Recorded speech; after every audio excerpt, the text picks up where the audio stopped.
OK. Bonjour tout le monde. Bienvenue au lancement de la revue Argument, volume 26. On est très heureux de vous voir, mais si vous êtes fait déplacer la veille d'un long congé, donc vous êtes définitivement des intellos. Donc, donnez-vous le même d'applaudissements pour être sortis. On s'applaudit. Oui, il faut se féliciter. Ça commence bien. Ça commence bien, c'est ça, exactement. Je vais commencer par me présenter et la raison pour laquelle on organise cet événement-là, ou plutôt dans quel cadre c'est organisé. Donc moi, je m'appelle Jean-François Plante-Tanne. Je suis le fondateur d'un organisme qui s'appelle Pour l'amour du français. Et nous, notre mission, c'est d'inspirer les gestionnaires à assumer la langue française en affaires au Québec. On offre 3 services. Donc, la première, c'est la francisation en entreprise, donc s'assurer qu'ils sont conformes à la loi. Ensuite, on aide spécifiquement les anglophones à pratiquer leur français. Comment? Bien, en soutenant les francophones pour qu'ils puissent soutenir les anglophones. Et ça, toujours dans un contexte d'organisation. Et puis, le troisième, c'est on soutient les organisations à refuser l'écriture inclusive. Oui, on aime ça. Et comment est-ce qu'on fait ça? Eh bien, il y a 4 étapes. Donc, moi, je suis en gestion. Il y a 4 étapes en général pour n'importe quelle activité qu'on veut implémenter dans une organisation. La première, c'est la sensibilisation. La deuxième, c'est d'offrir des outils de gestion. La troisième, c'est de créer un projet. Le quatrième, c'est l'accompagnement. Donc, l'écriture inclusive, qu'est-ce qu'ils ont fait? C'est qu'ils ont publié des ouvrages innombrables sur l'écriture inclusive. Ça part tout de la même source. Après ça, ils ont publié des guides d'écriture inclusive. Après ça, ils ont créé des outils, donc le guide, pour que ça soit plus facile à implémenter en organisation. Ils ont lancé un projet et puis après ça, les experts en écriture inclusive accompagnent les gestionnaires, mettons, sur une année sur OK, là, on va commencer avec, par exemple, les courriels. Après ça, on va commencer avec les PowerPoint. Puis après ça, on va mettre ça dans nos infolettres. Donc, il y a vraiment une stratégie derrière ça. Et je la connais et donc je vais la déjouer de ma manière. Et puis, les intellos l'ont également fait de leur manière en écrivant et en publiant des articles qui dénoncent complètement l'invalidité de la théorie, mais aussi l'impraticabilité de son usage. Et puis, moi, je dénonce aussi le côté manichéen de la chose. Par exemple, si on est dans une même organisation et puis madame, elle a un projet A, moi j'ai un projet B, mais peut-être qu'elle ne va pas soutenir mon projet parce que je n'utilise pas l'écriture inclusive. Donc, je ne pense pas que c'est un bon outil de négociation. Je pense que la langue devrait être neutre et l'écriture inclusive ne permet pas ça. Et donc, dans le cadre du mois de la francophonie, Pour l'amour du français a organisé plusieurs événements.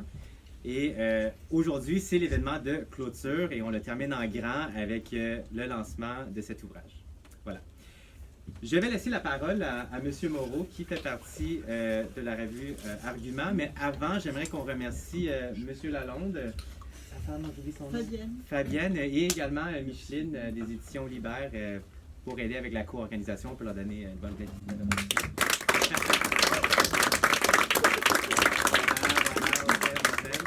Excellent. Donc, je laisse la parole à M. Moreau. Ben oui, absolument.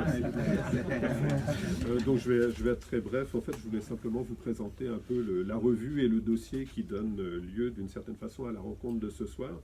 Donc Argument, je ne sais pas si vous connaissez un peu tous, c'est une revue d'idées qui fonctionne toujours un peu de la même manière. On fait 2 dossiers, donc on invite des contributeurs à écrire sur 2 thèmes. On lance des questions en fait et on invite les gens donc à nous envoyer des essais sur ces questions-là. Alors un des 2 dossiers du dernier numéro s'intitulait Désordre langagier. Il ne portait pas spécifiquement sur l'écriture inclusive, mais la problématique qui nous avait attiré, c'est que beaucoup de questions qu'on associe aujourd'hui, disons au wokisme généralement, même si le terme n'est peut-être pas le meilleur, touchent le langage. Depuis l'interdiction des mots, bon, l'écriture inclusive évidemment, et donc il nous semblait qu'il y avait quelque chose autour de cette problématique langagière qui était intéressant. Alors évidemment, sur les 5 participants au dossier, il y en a, ou 6 participants au dossier, il y en a 3 en tout cas qui ont traité d'écriture inclusive, ce qui nous a donné l'idée de la rencontre de ce soir. C'est un phénomène, vous le savez tous, dont on parle de plus en plus, qui est de plus en plus présent dans les organisations, en particulier dans les institutions scolaires. À titre personnel, je peux vous dire que mon cégep vient de passer depuis janvier 2023 à l'écriture inclusive intensive, c'est-à-dire qu'on voit des points médians partout, des personnes étudiantes, il n'y a plus d'enseignants, mais des personnes enseignantes, etc. etc.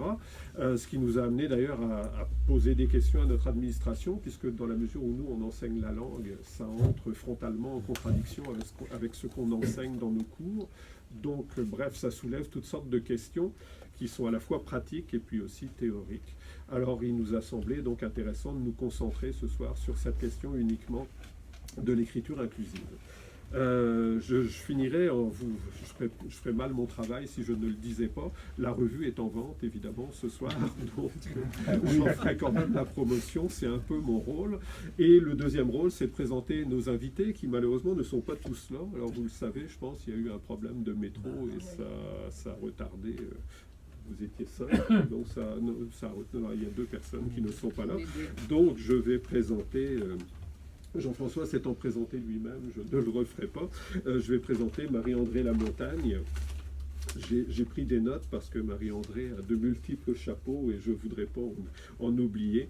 Donc, qui est écrivain, qui a écrit de nombreux essais, et éditrice, journaliste, traductrice, directrice de la programmation du Festival littéraire international Métropolis Bleu, et je finis là-dessus, membre de l'Académie du Québec.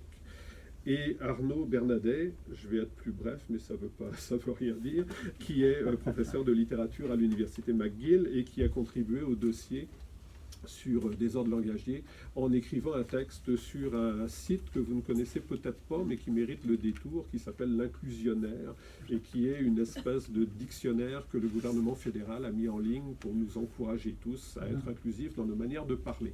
Alors je le laisserai développer, je ne sais pas si c'est le thème que vous avez développé ce soir, mais c'est une des choses assez fascinantes dans le monde dans lequel nous vivons.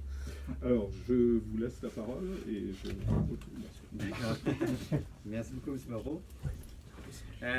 Les 2 autres intervenants, il y a Sophie Piron, qui est linguiste à l'UQAM, qui, elle, a écrit un article massu sur l'écriture inclusive, dans le fond, qui défait complètement l'argumentaire de Mme Viano, sur lequel est basée toute cette théorie-là. Et elle dit, je vais laisser Sophie avec son punch. Et puis, nous avons aussi Marc Chevrier, qui est juriste et qui est professeur également à l'UQAM en sciences politiques. Donc, des gens très chevronnés, donc très hâte de les voir. Entrons dans le vif du sujet. Moi, je vais parler de mon article parce que mon article a également été publié là-dedans. Un grand merci à l'équipe Libère d'avoir accepté mon texte. Moi, dans le fond, la manière que j'ai écrit mon texte, qui s'appelle Le piège de l'écriture inclusive, c'est dans le fond un peu comme un mode d'emploi, un manuel d'emploi pour que les gens comprennent c'est quoi l'écriture inclusive, pourquoi au niveau théorique c'est invalide, pourquoi au niveau de l'usage c'est impraticable, pourquoi au niveau psychologique les gens s'y conforment. Donc il y a une espèce de coercition à travers des dispositifs engagés qui est propre à la propagande en fait.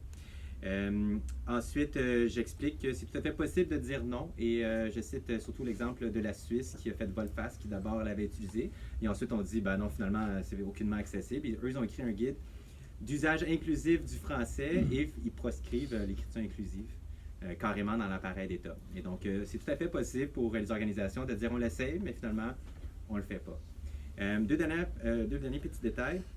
Pourquoi est-ce que je m'implique dans ce dossier-là? Moi, j'ai grandi d'une mère anglophone, qui était sa 5e langue, puis elle a appris le français. Après ça, moi, j'ai grandi avec mon père et mon frère en français. J'ai fait toute mon école en français. Et puis, au secondaire, j'avais des petits problèmes d'apprentissage. Dans mes examens de lecture, je les coulais, puis ma prof était comme « La réponse est dans le texte, JF. » J'étais comme « Oui, mais je le lis, mais ça ne me dit rien. » Après ça, j'ai travaillé en vente, en marketing, j'ai fait de l'art. J'ai travaillé très fort pour développer tant mes compétences linguistiques en anglais qu'en français. Après ça, j'ai appris l'allemand. Et là, j'étais toute fière de retourner aux études à la maîtrise. Là, OK, là, je suis en train de lire des articles savants. J'apprends des techniques de lecture, de prise de notes, etc. Et là, tout d'un coup, je pense à l'été 2021, on me fout un bâton dans les tibias. Et là, tous les textes sont en écriture inclusive.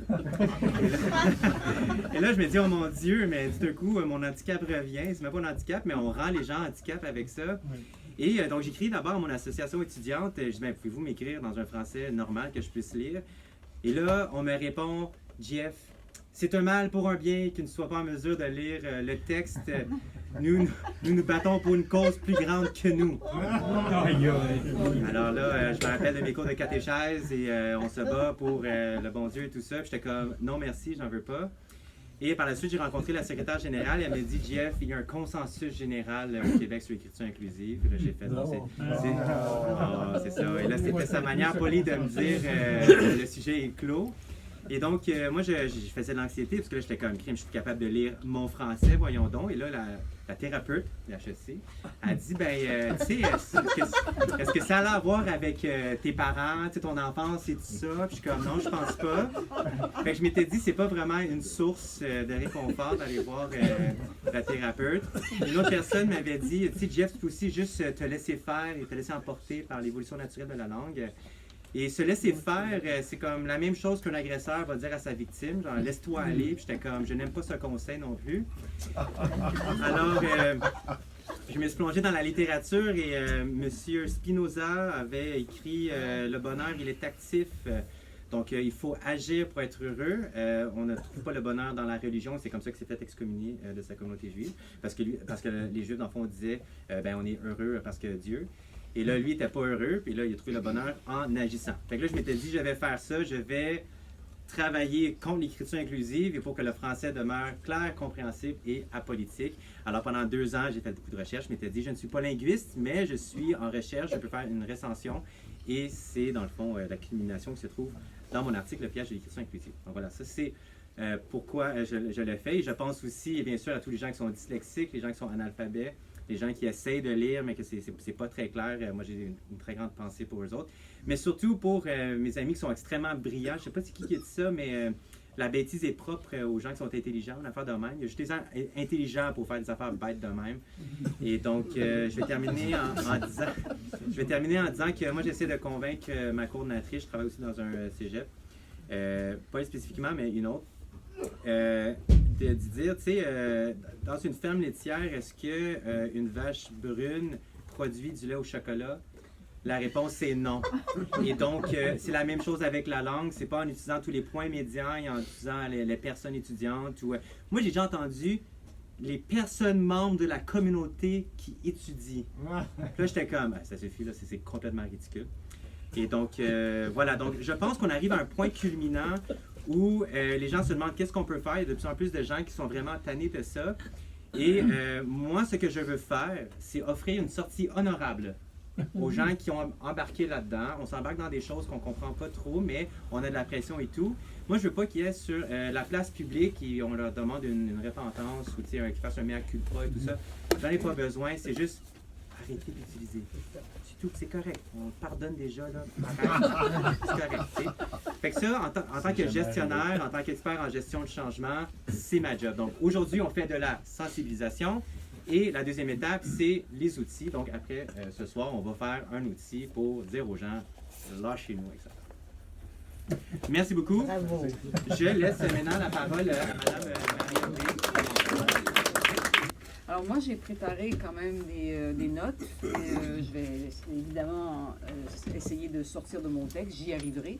Mais je trouve que le sujet est suffisamment important pour bien asseoir, en tout cas bien réfléchir en amont à ce que je veux dire et dans les termes dans lesquels je veux exprimer ma pensée. Ben, d'abord, je vais commencer par une mise en garde ou une précaution oratoire, comme on dit. Je m'exprimerai ici en tant qu'écrivain, non en tant que linguiste, que je respecte beaucoup. Un écrivain n'a d'autre connaissance de la langue, et pour moi c'est précieux, qu'un usage attentif, moitié raisonné, moitié instinctif, moitié gourmand. Vous voyez déjà les moitiés qui s'accumulent. Tout cohabite, hein. Et ce n'est pas tout. Moitié inventif, moitié respectueux de la langue, car c'est son instrument de musique. Alors, toutes ces moitiés sont appelées à interagir au moment d'écrire, chaque fois que le verbe est intransitif. Et même quand le verbe écrire est transitif, quand l'écrivain écrit un article, une allocution, on prépare une allocution, une lettre, eh bien, ces multiples moitiés ne sont apaisées, rangées, devrais-je dire, qu'en surface. Car la langue, c'est son instrument, son outil, sa pensée même, quand les mots se déposent en lui, même quand les mots se déposent en lui, sans franchir ses lèvres, ni mettre en action sa main. Donc, tous les êtres humains ont recours au langage et à la langue, objecterez-vous. Qu'est-ce que cette aristocratie de l'écrivain venu d'un autre âge? Eh bien, rappelez vos grands chevaux démocratiques, là, il n'y a nulle aristocratie dans l'état d'écrivain. Il entre d'abord de la nécessité et puis de l'exigence et du travail. Et le temps, ici, est un allié. Et ce temps, le temps, la notion du temps, me ramène au sujet de cette table ronde dont je ne m'étais pas éloignée en parlant d'abord de l'écrivain. La langue française est un édifice qui se construit, vous aurez remarqué l'usage du présent, qui se construit depuis plusieurs siècles par emprunt, influence, règles, codification. Et cet édifice, s'il est stable, n'a rien d'immobile. L'écriture inclusive renvoie à l'ère du temps, aux idéologies de l'heure qui, elles, par essence, sont mobiles, instables. Ne pas tenir compte de la sédimentation de la langue pour la travailler au bulldozer, comme le font les adeptes et même les militants de l'écriture inclusive, me heurte profondément. C'est comme voir un musicien de hard rock casser sa guitare sur scène. Vous savez, on a peut-être vu ça jadis, là, par goût de la provocation. Mais les défenseurs de l'écriture inclusive font preuve d'ignorance quand ils font l'erreur de confondre, et ça des gens beaucoup plus savants que moi l'ont dit, le genre grammatical des mots et le sexe pour faire un procès en misogynie à la langue française, car c'est bien d'elle qu'il s'agit surtout, l'anglais ayant une autre morphologie où le neutre peut prendre davantage ses aises. Le procès en misogynie fait à la langue française, ce qui permet d'enrôler comme plaignant diverses minorités sexuelles, ce procès est ridicule.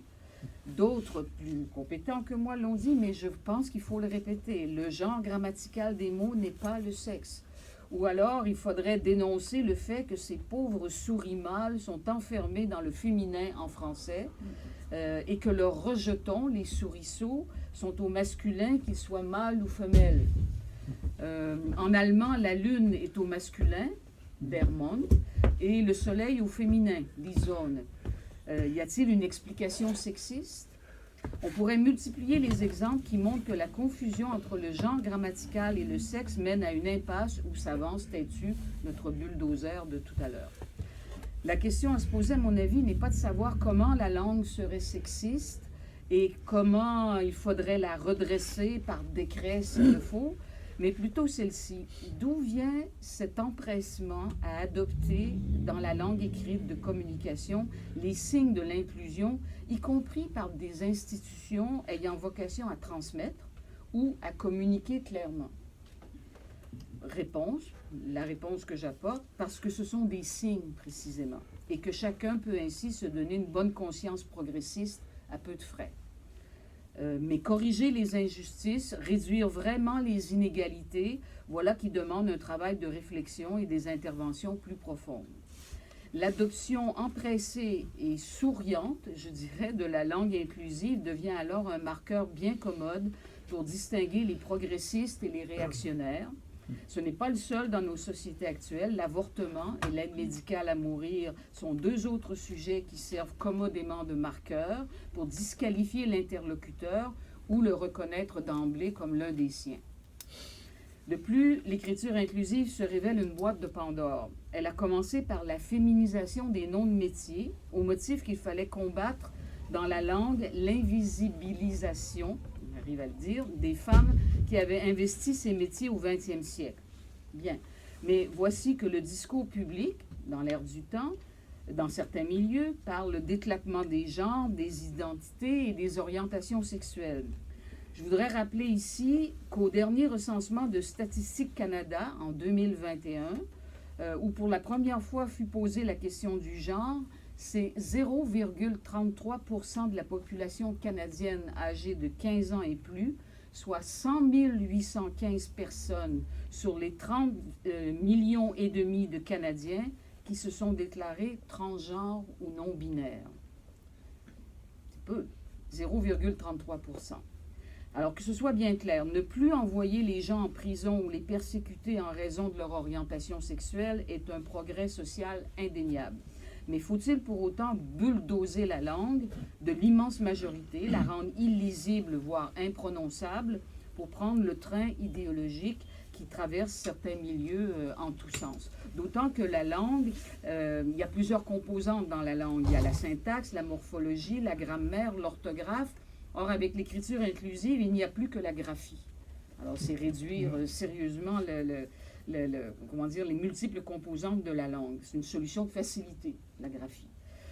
D'autant que, ce faisant en français, du moins, d'autres travers se mettent en place. Par exemple, ça a été souligné tantôt, l'usage excessif du mot « personne », réputé plus neutre que « homme, femme, trans » et qui devrait englober tout le monde. Or, c'est déjà reconnaître, je dirais à son corps défendant, qu'il existe en français les traces fantomatiques d'un neutre hérité des langues anciennes et qu'à vouloir féminiser à outrance au nom du sexe, on perdait de vue ce neutre fantomatique auquel, pour ma part, je suis attachée en français, car il permet d'exprimer des nuances et de faire entendre d'autres voix. C'est la raison pour laquelle je me dis écrivain et non pas écrivaine. Mais l'emploi du mot « personne » à toutes les sauces, loin de neutraliser la réalité qu'on voudrait lui voir désigner, la sexualise, puisque personne n'est de genre grammatical féminin. Dans la phrase suivante, « Nombreuses furent les personnes à prendre le train et à se dire satisfaites du service, ou le métro, on pourrait dire. Comment ne pas voir surtout des femmes apparaître dans notre esprit, non des hommes, non des trans ou non des non-binaires. Alors, telles sont les absurdités où mène l'écriture inclusive idéologique. Victor Klemperer, Orwell l'ont montré, les novlangues cachent des projets totalitaires. Pour ma part, la langue étant un matériau vivant, je préfère m'employer à la comprendre, à en prendre la mesure et à en jouer, oui. Non à la démolir avec la bonne conscience furieuse d'un taliban devant un grand Bouddha qu'il ne comprend pas et dont il ne veut rien connaître. Merci.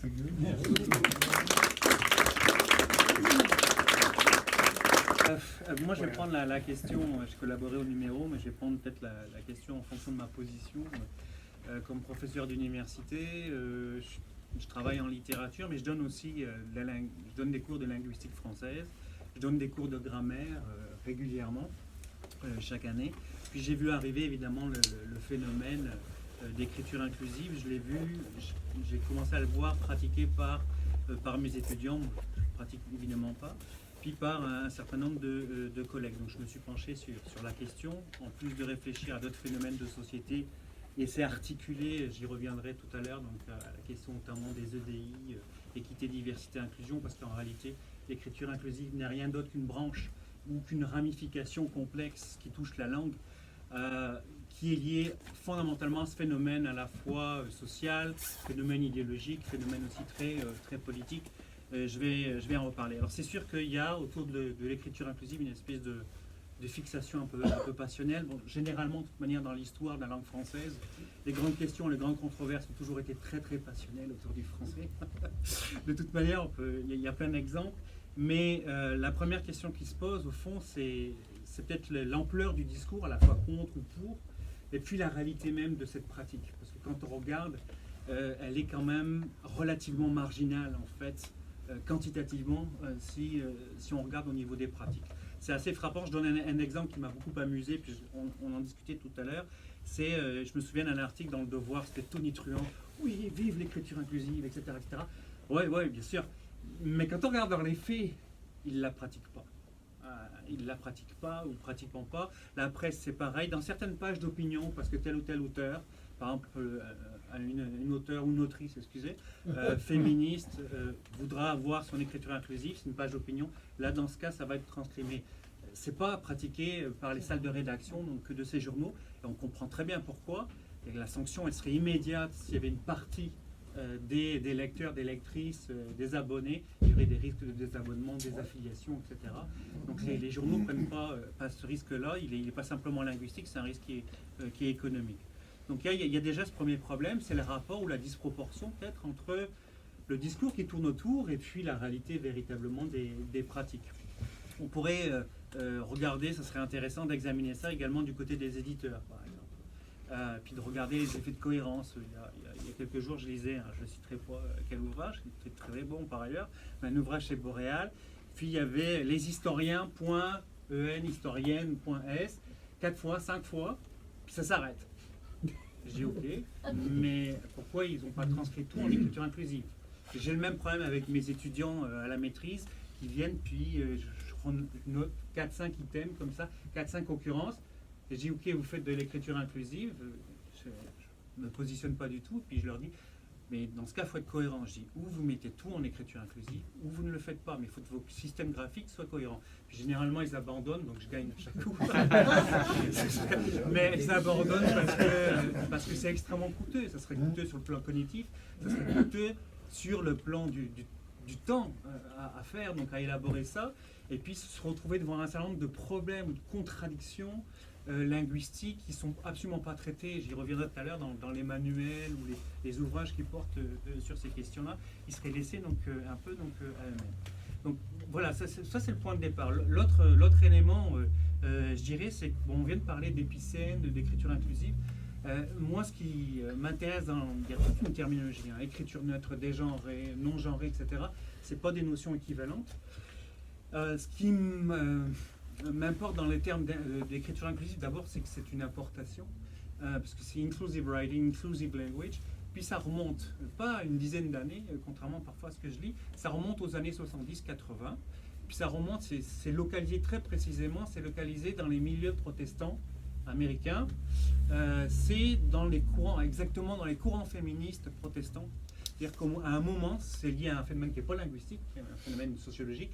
C'est un moment où les femmes commencent à accéder à la fonction pastorale et réclament à être davantage représentées. Donc on commence à réfléchir à ces questions-là. Alors c'est pas du tout dans l'état où on voit les requêtes actuelles. C'est vraiment, ça fait partie des revendications qu'on voit, par ailleurs qu'on a vu donc en langue française, donc dans les années 70-80, de revendications féministes.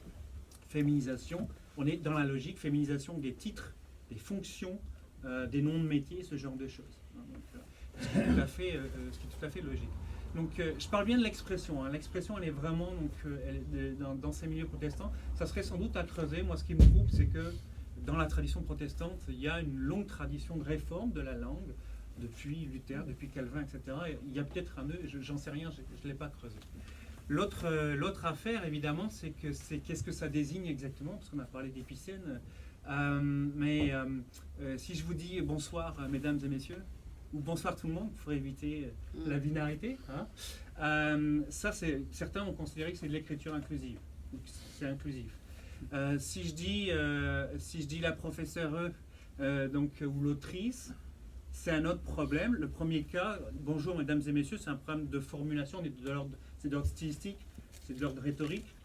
Dans la manière de l'interlocution, la manière de s'adresser aux gens. Dans le cas de la professeure, c'est un problème plutôt lexical qui relève du vocabulaire. On va féminiser donc l'équipe. Si je dis, alors est-ce qu'on dit Yel est surprise ou Yel est surpris? Là, c'est un autre problème qui apparaît. C'est un problème qui va être en gros, il y a la question du pronom évidemment, mais il y a la question des accords. Donc là, on est dans un champ qui est un petit peu différent, qui est celui de la morphologie, de la morphosyntaxe en français. Puis là, c'est là que ça commence à devenir très très compliqué. Alors, ce qui est frappant dans les demandes, tu me dis si je déborde donc un petit peu, mais ok. Ce qui est frappant dans la manière dont les questions inclusives sont traitées par les militants ou les adeptes de la chose, c'est de voir que ces plans-là de la langue, n'importe quel linguiste, c'est ça, on sépare bien les choses. Il y a le plan phonétique, le plan graphique, le plan de la morphologie, le plan lexical ou sémantique. Ce sont des choses qui sont bien distinctes. Et généralement, c'est un vrai fouillis dans les demandes, les manuels, les ouvrages. Et les questions sont complètement mélangées. Donc ça, c'est vraiment frappant. L'autre élément que je mettrais en avant sur l'écriture inclusive, faire une demande de transformation ou de changer la langue, c'est parfaitement légitime.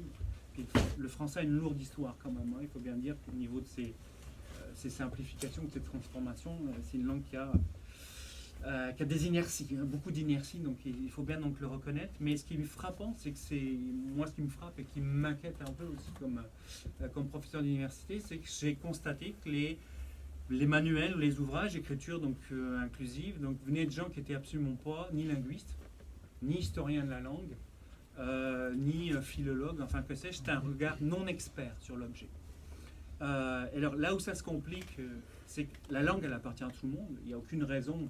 Le linguiste, il est là pour observer ou décrire la langue, point. Mais après tout, la langue, elle appartient à tout le monde, puis on n'est pas propriétaire de sa langue, on est que locataire, de toute façon, donc elle se transmet, puis c'est normal, on a un sentiment linguistique, etc. Bon.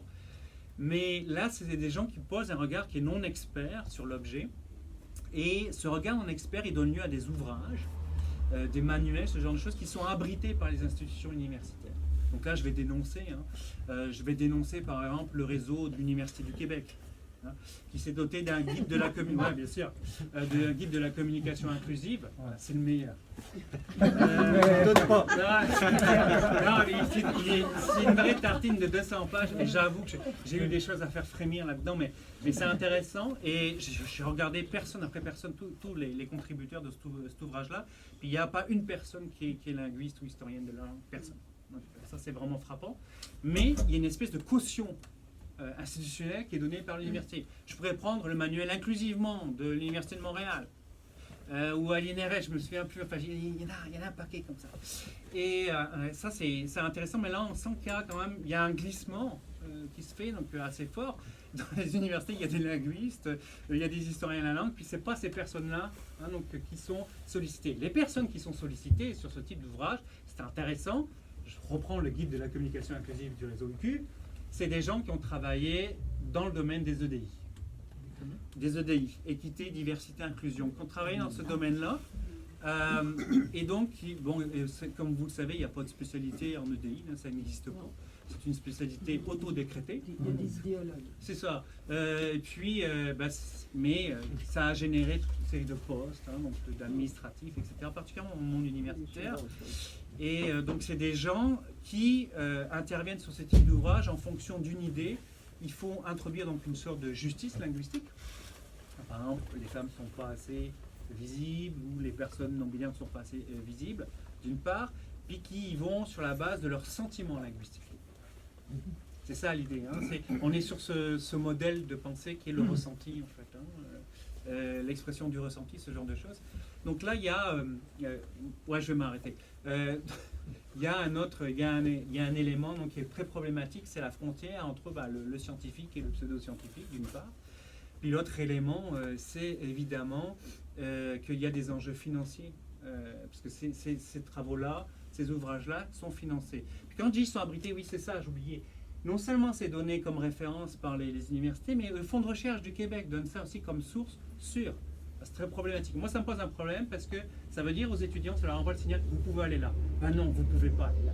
Parce que, ou en tout cas, pas sans distance critique, etc. Donc là, il y a un souci. Puis le dernier chapeau, donc je termine là-dessus, c'est promis, donc c'est le chapeau politique. Le problème, c'est presque un euphémisme de dire ça ici, donc il vient d'Ottawa. Donc c'est-à-dire que le problème, c'est que c'est une démarche qui est très largement cautionnée par le gouvernement fédéral. Donc j'ai travaillé là-dessus sur l'article, mais c'est toi ou Patrick, je ne sais plus qui faisait allusion, mais le fédéral a mis tout en œuvre, tout un site gouvernemental en 2022 qui s'appelle l'inclusionnaire. Alors donc il y a la version anglaise, The Inclusionary, puis l'inclusionnaire, donc inclusion et dictionnaire. Donc c'est une liste de 300 items, on vous apprend comment il faut bien parler. Et dedans, c'est pareil. C'est très curieux. Pour moi, ça reste un mystère. L'OQLF a été consulté et sollicité sur cette plateforme-là. Mais il y a des choses qui sont absolument effrayantes. Par exemple, des choses qui sont... Aucun grammairien ne dirait ça. On vous dit pour des raisons de genre, on vous dit par exemple, la dame et le chien sont endormis IES. D'accord ? C'est un exemple qui est proposé. Où les infirmiers et les infirmières sont, je ne sais pas quoi, donc ont fini leur service. Reprise de la référence. Elle, ça c'est ce qu'on appelle, ils appellent au fédéral l'accord au choix. L'accord au choix, ça n'a jamais existé. Donc là, vous voyez, donc c'est quand même on est quand même aux prises avec des choses qui sur le plan de la science, moi, me pose un certain nombre de problèmes. Je m'arrête là. Merci beaucoup, M. Bernadette. D'ailleurs, oui, un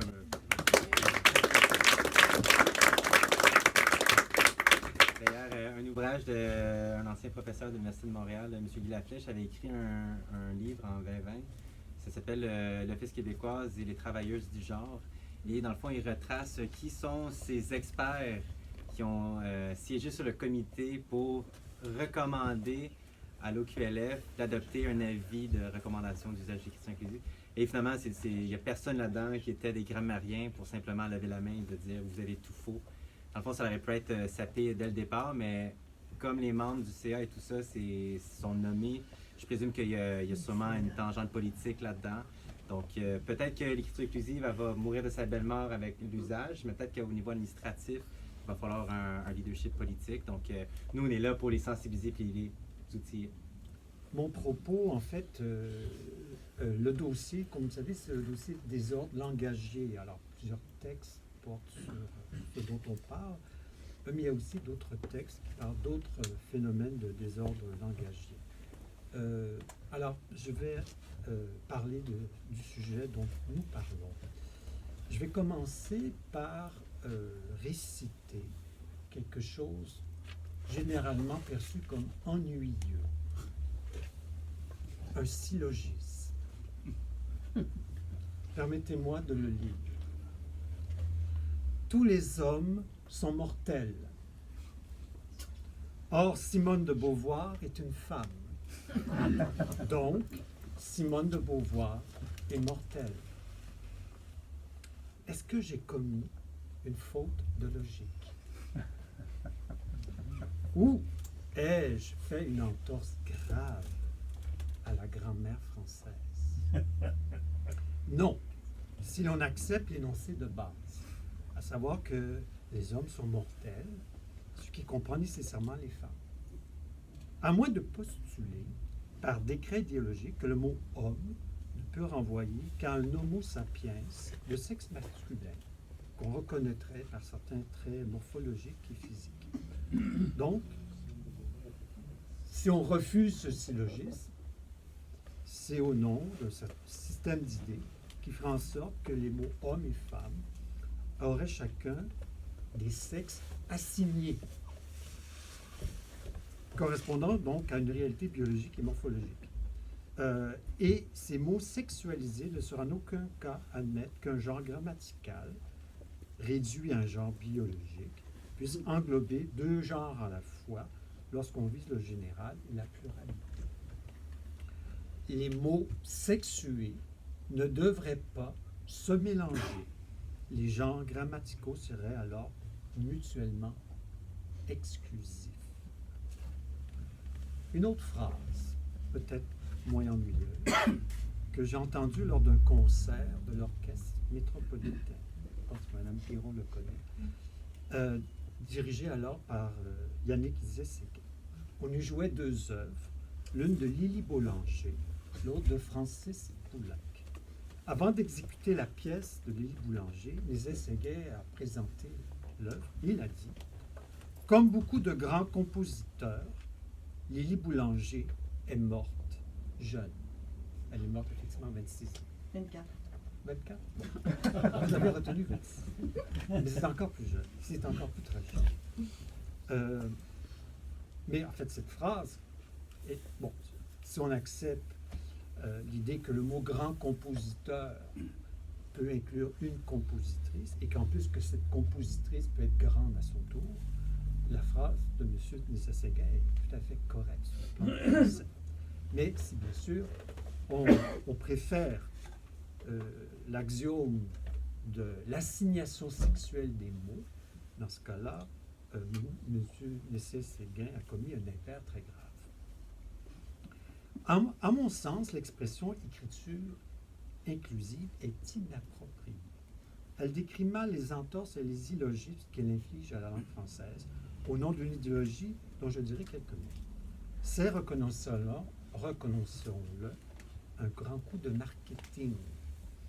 C'est un peu comme lorsque vous cliquez dans un site Internet, s'il y a une annonce publicitaire, vous enrichissez automatiquement le publicitaire juste par votre clic. Alors, dès que vous prononcez les mots écriture inclusive, vous enrichissez quelqu'un, du moins sur le plan symbolique.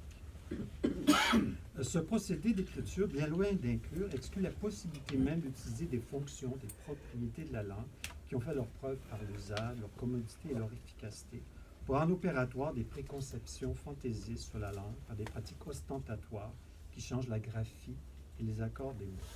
Or, parmi les a priori de l'écriture dite inclusive, il y a donc l'idée fondamentale que les mots qui ont des flexions qui dépendent d'un genre grammatical particulier entretiendraient donc une correspondance étroite, sinon parfaite, avec le sexe biologique.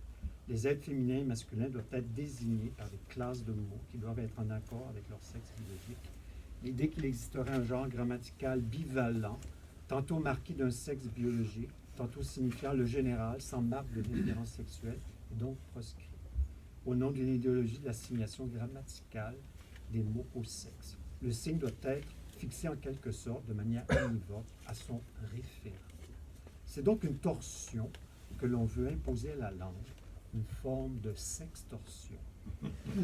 Mais comme le mot sextorsion existe déjà pour désigner toute autre chose, je propose un autre néologisme pour désigner la prétendue écriture inclusive qui soumet la langue à une forme de sexclusion.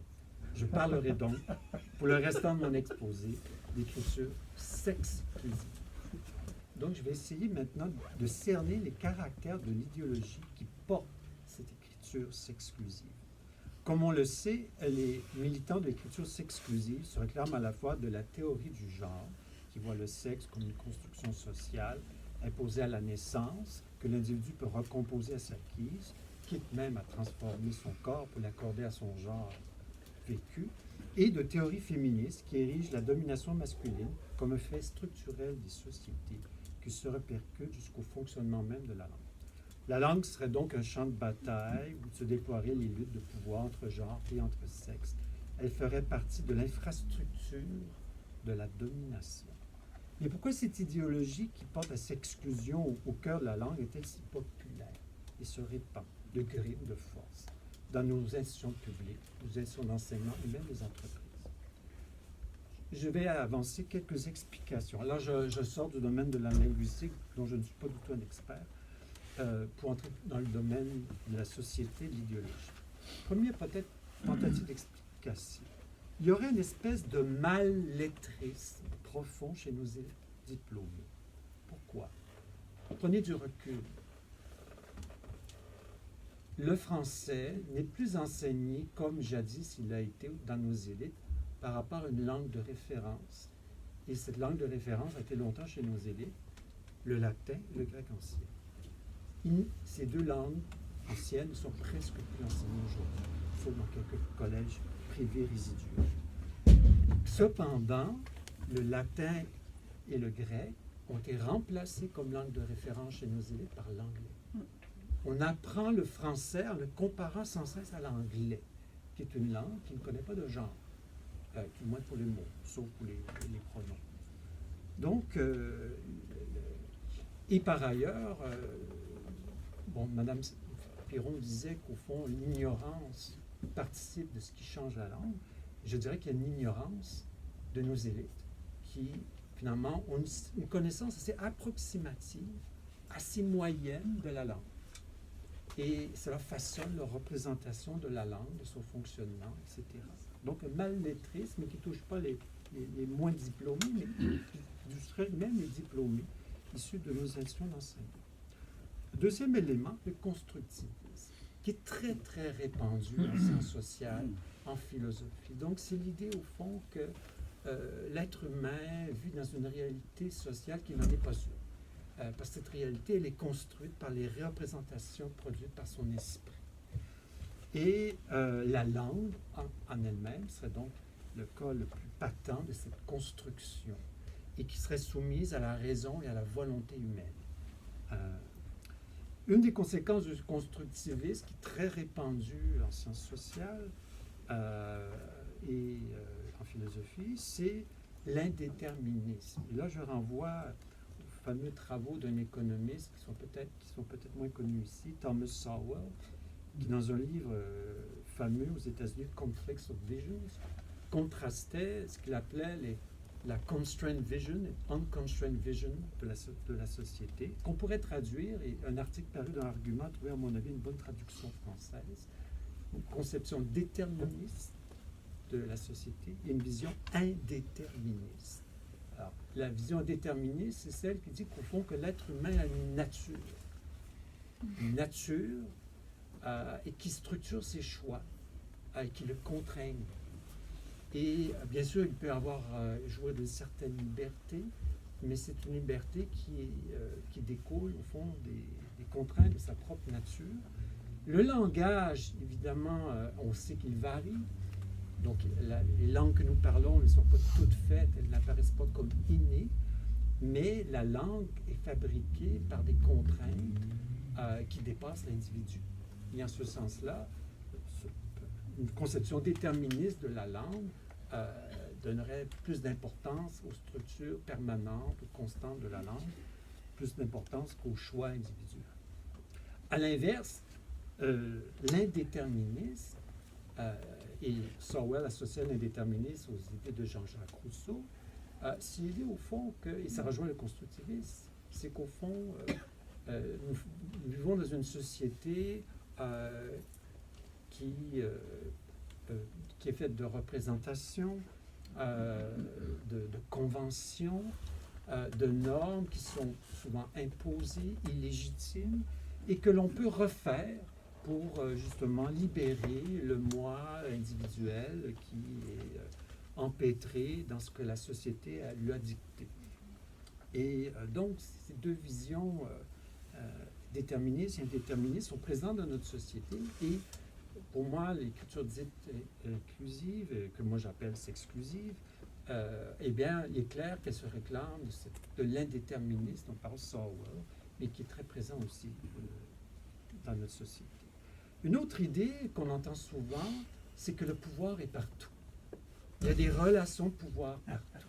Donc, il y en a dans le couple, il y en a entre les parents et les enfants, entre les enfants, entre le professeur et les élèves, dans la société, et ainsi de suite. Et il y en aurait bien sûr dans la langue. Donc, c'est devenu une espèce de concept fourre-tout, le pouvoir, il est partout. Et c'est par le savoir-pouvoir de ceux qui auraient eu la lumière de la justice linguistique, comme dit M. Bernardet, bien, c'est par ce savoir-pouvoir qu'on va transformer cette langue et donc changer les relations de pouvoir. Un autre trait de cette écriture dite sexclusive, c'est ce que j'appellerais le phénomène de la diffusion oblique. Et je rejoins un peu l'analyse de M. Bernardet, c'est-à-dire que et ce phénomène-là, je l'ai compris en lisant le livre de Yascha Mounk sur l'idéologie identitaire, qui fait des siennes aux États-Unis et ici, mais en Europe.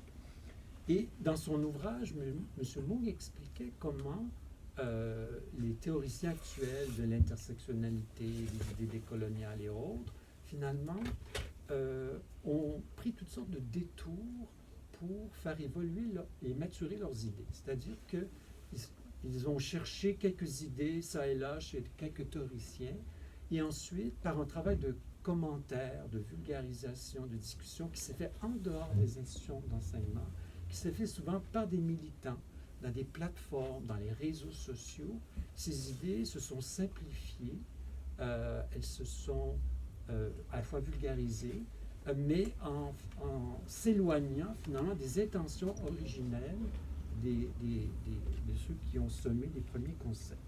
Et j'ai l'impression que l'écriture sexclusive fait à peu près la même chose, c'est-à-dire qu'en fait, c'est un travail qui s'est fait par la bande, souvent en dehors des institutions, et qui ensuite va revenir vers les institutions pour s'y incruster.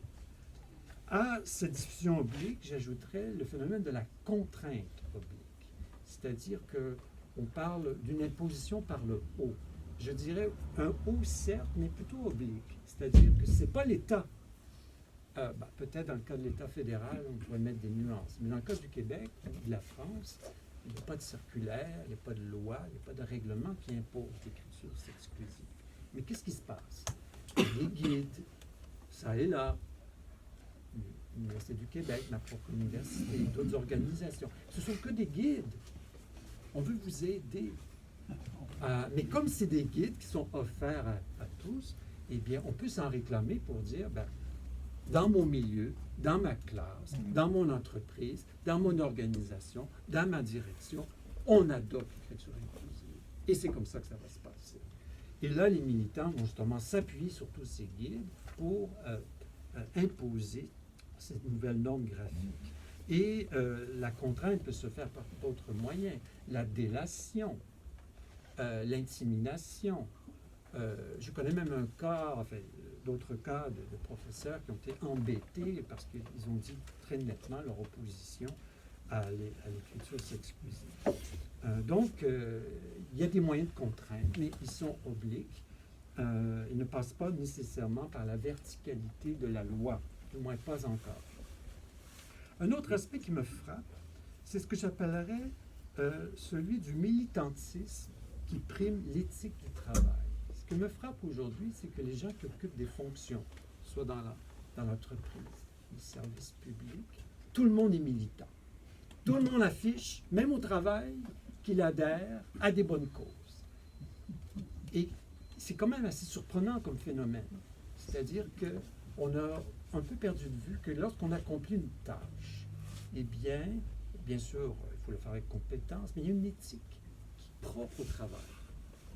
Et pourquoi devrais-je afficher à mon travail même le fait que j'adhère à telle bonne cause? Et dont celle de l'inclusivité, de la justice linguistique. Et donc, c'est un phénomène qui me frappe. Un autre phénomène qui est évoqué par Arnaud Bernadet, ce que j'appellerais le théologico-linguistique. Effectivement, j'ai appris ça en lisant le texte de Bernadet, c'est que, les églises protestantes seraient derrière un peu l'idée d'inclusivité. Alors, comme vous le savez, ça c'est la thèse de certains Américains, tout ce qu'on appelle le wokisme aux États-Unis, c'est en fait une forme de sécularisation de la théologie protestante américaine. Et on peut très bien retracer les idées du wokisme actuel chez le théologien de l'Évangile social, Walter Rauschenbusch, un Allemand qui a émigré aux États-Unis. Et ces liens ont été faits très clairement par un auteur américain, Joseph Bottom, dans An Anxious Age, un ouvrage dont je vous recommande la lecture. Donc, il y a une parenté, effectivement, il y a un fonds de commerce protestant qui me semble être derrière à la fois des phénomènes comme le wokisme, ou les idées apparentées, et ces nouvelles pratiques langagières. Un autre phénomène qui a été noté par plusieurs, c'est que le rêve de la novlangue. Et beaucoup des critiques de l'écriture exclusive ont fait des comparaisons. Sont-elles justes ou pas? Est-ce polémique? On peut en discuter avec le totalitarisme, avec l'écriture fasciste, etc. Et bien sûr avec le célèbre roman 1984 de George Orwell. Et donc, il y a derrière le fantasme d'une langue neuve l'idée de créer un homme nouveau, une société nouvelle. Une société nouvelle qui effacerait l'ancienne à jamais. Et je peux citer un auteur qui est Andrei Signavski, qui a écrit sur la révolution soviétique. Il dit ceci: tout l'ancien devait disparaître, la langue du monde nouveau devait donc elle aussi devenir nouvelle. La langue, c'est-à-dire l'expression de l'idée, de l'idéologie, devance la vie. Elle est censée exprimer un nouveau qui n'existe pas encore dans la réalité. Et pour terminer, parce que puisque j'ai déjà pas mal parlé, le ressentiment. C'est le terme en fait de mon texte dans le dossier des ors langagiers, où je parle peu de l'écriture exclusive. Mais le ressentiment qui a été magnifiquement analysé par le philosophe allemand Max Scheler me semble être un des sentiments dominants de notre société. Et je crois qu'il y a peut-être dans nos sociétés occidentales une espèce de ressentiment, là je m'avance, vis-à-vis même la langue. Je peux citer cette phrase célèbre d'un professeur de littérature, vous devez connaître, mais la langue, comme performance de tout langage, n'est ni réactionnaire, ni progressiste. Elle est tout simplement fasciste. Car le fascisme, ce n'est pas d'empêcher de dire, c'est d'obliger à dire, qu'aurait dit Roland Barthes au Collège de France. Vous remarquez d'ailleurs que sa définition, ce qui est fasciste dans la langue selon lui, c'est pas d'empêcher de dire, c'est d'obliger à dire. Qui aujourd'hui oblige les gens à dire telle chose dans la langue française? C'est une question que je pose. Et il y a aussi peut-être un autre sentiment, et là je m'avance encore plus, un ressentiment carrément contre le masculin lui-même, l'homme au sens biologique, qui serait fauteur des grands mots qui accableraient nos sociétés, la violence, le sexisme, l'exploitation, la domination, les privilèges indus, toxicité dans les rapports humains. Le mal, donc, pour reprendre un jeu de mots que d'autres avant moi ont souvent fait, le mal, c'est le mal. Il s'agit donc de conjurer en neutralisant les manifestations à leur source même, c'est-à-dire dans le langage.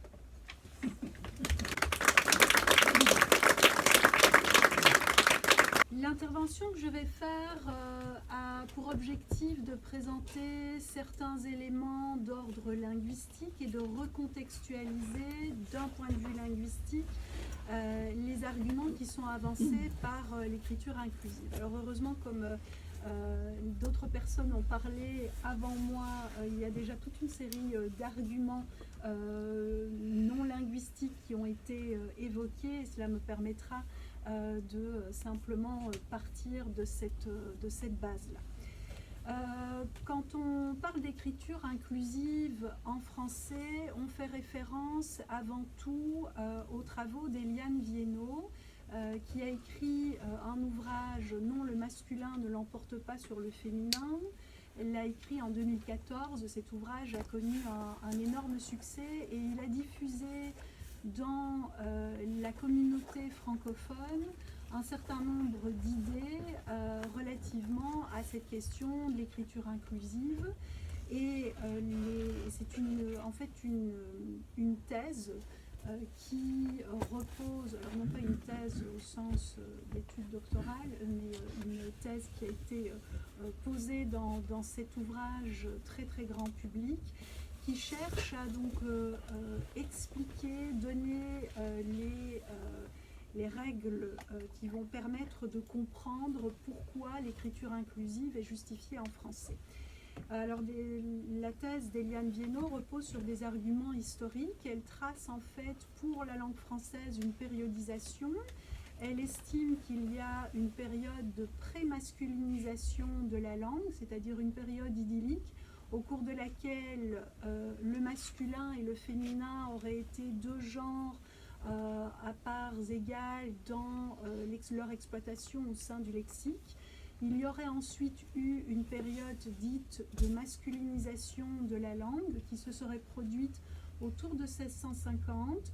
C'est l'époque à laquelle l'Académie française est créée et donc ce serait, dans la thèse d'Eliane Viennot, le moment où des hommes en position de pouvoir intellectuel, de pouvoir linguistique, ont œuvré pour transformer la langue française.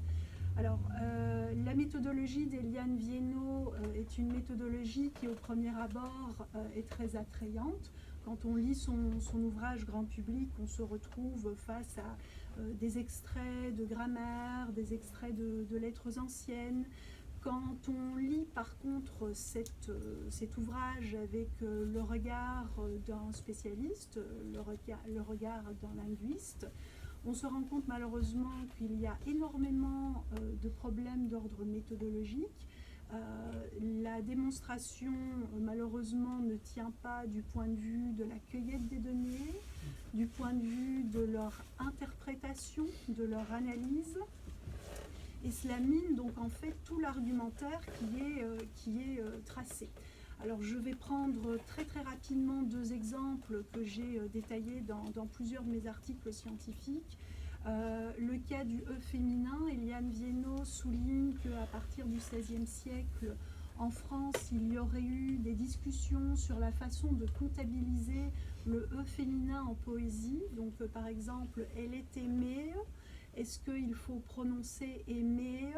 Est-ce qu'on doit compter ces prononciations du E marquant le féminin?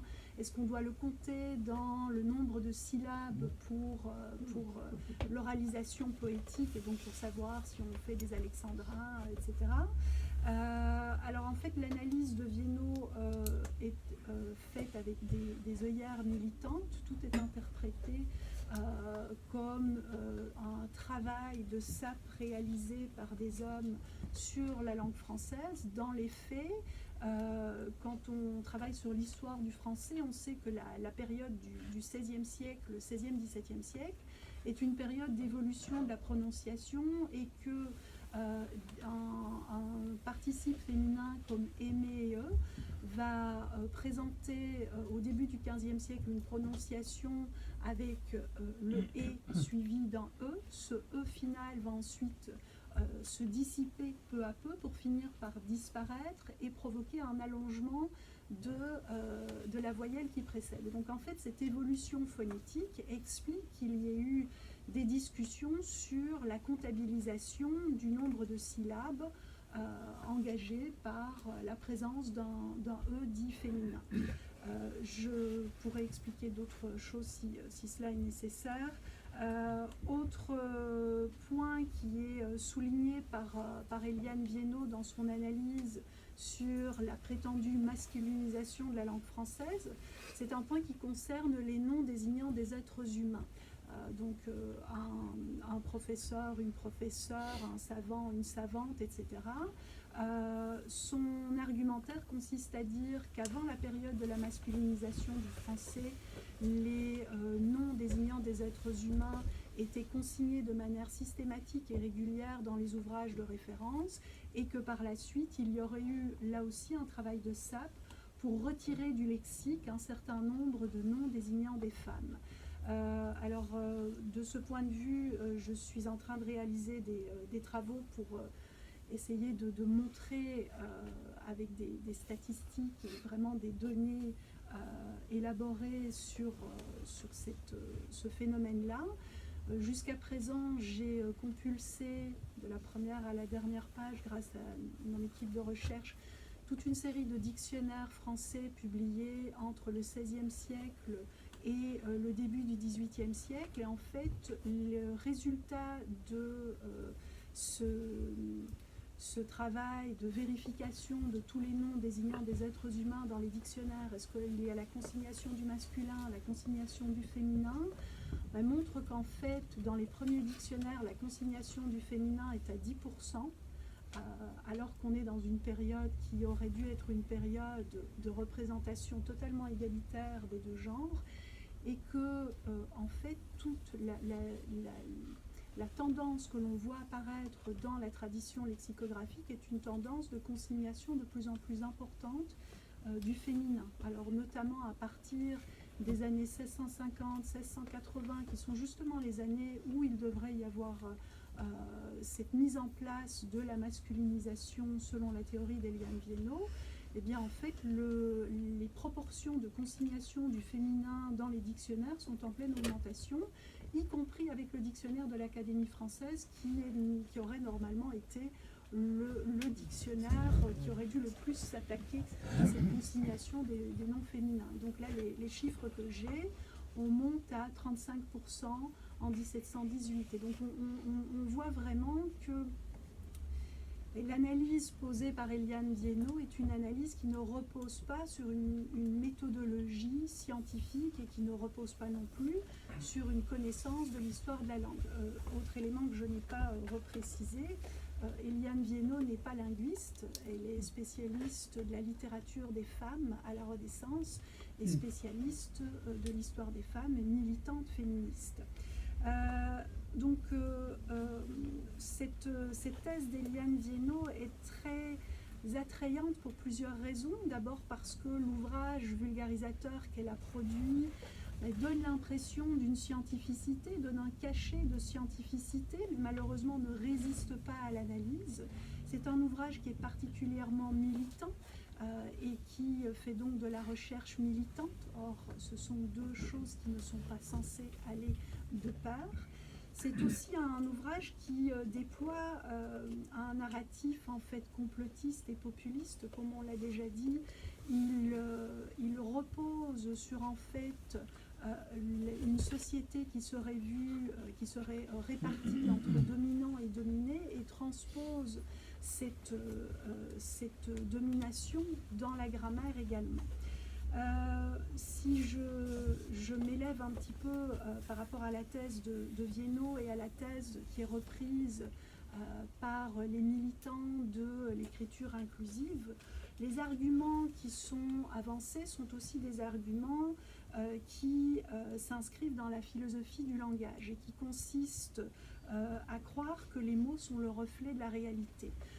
Les militants de l'écriture inclusive n'étant pas des experts en linguistique, comme on l'a déjà souligné à plusieurs reprises, semblent oublier un des acquis de la réflexion en philosophie du langage, déjà évoqué dans le Cratyle de Platon, mais réaffirmé beaucoup plus tardivement par la linguistique à partir de la fin du XIXe siècle. Le langage est en fait un système qui est arbitraire et conventionné. Donc en fait, le choix des mots, le lien entre les mots et la réalité qu'ils désignent, c'est un lien qui est arbitraire.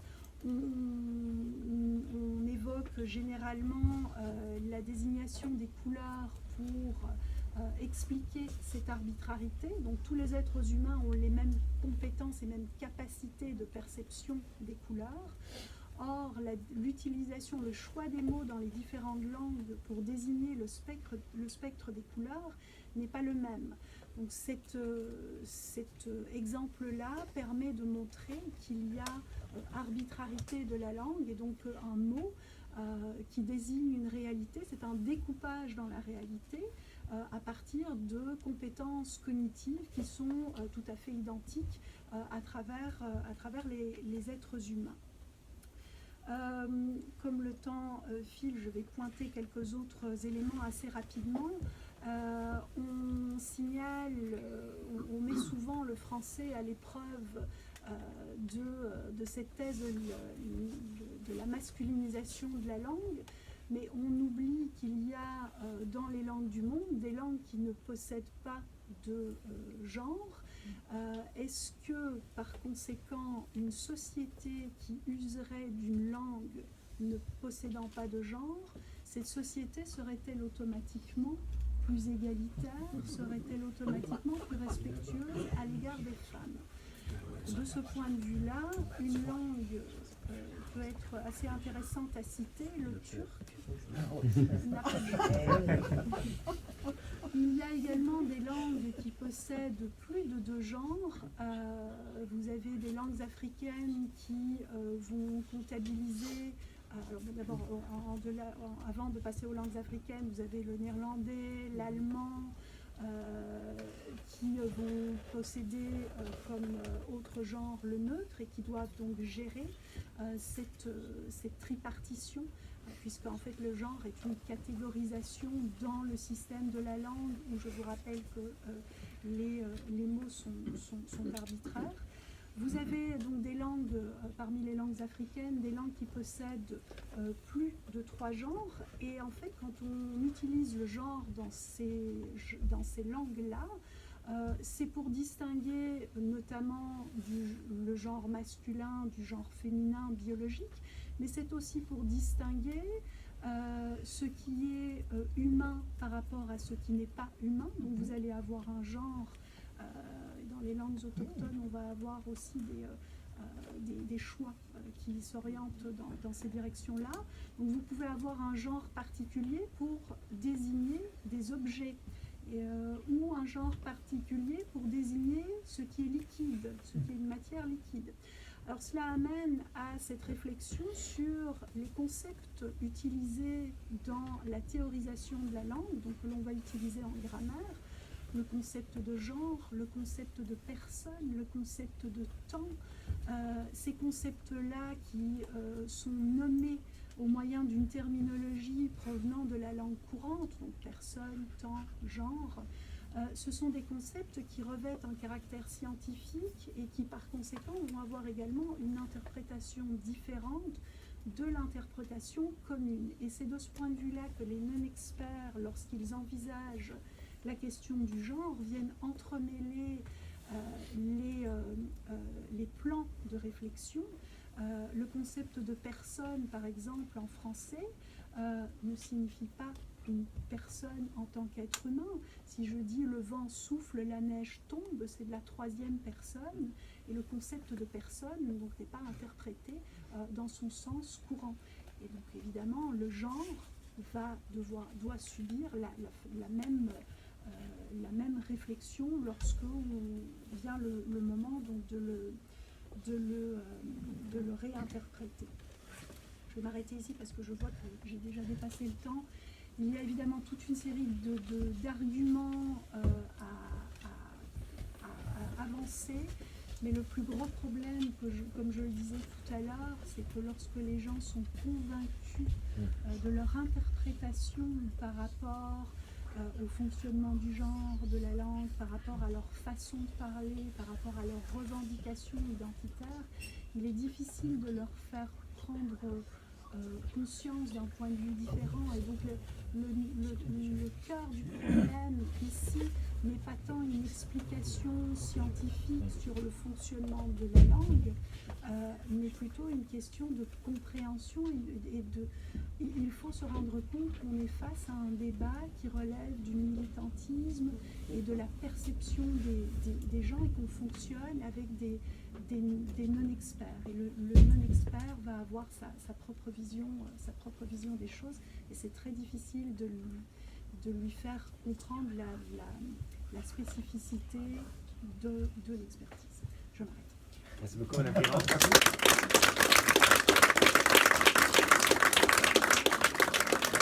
Mme Piron, Mme Lamontagne, M. Chevier, M. Bernabé. Petit mot de la fin, si je peux me le permettre. Donc, premièrement, un grand merci de vous être déplacés pour le lancement du numéro 26 de la revue Argument.